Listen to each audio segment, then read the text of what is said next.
Hi everyone, welcome back to my channel and another Meet the Bags video. Today I would like to introduce you to this gigantic bag. This is a modified Dallas duffel bag. Or if you are one of my clients, I renamed it the Riley duffel bag after my son.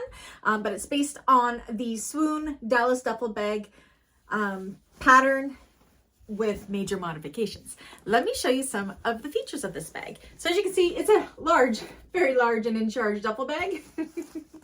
It has a pocket that goes all the way across here. It's got a crossbody strap. It's got a faux leather bottom, a double zip closure,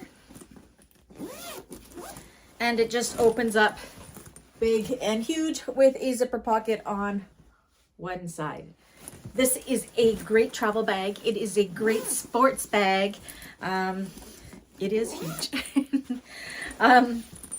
Yes, so it can be done in canvases. This one has been done in a canvas. It can be done in all faux leather if you wanted. You could have, this one has the canvas, cotton canvas straps. This could be done in faux leather as well if you wanted. It could be done in seatbelt webbing if you wanted. We could do it any way that you like. So if you would like one of these large, wonderful bags, you know what to do. All my information is down below. And if you're part of my bag makers community, there's a tutorial on this one. If it's not up yet, it will be up shortly. Anyways, I'll catch you guys on the next one. Bye.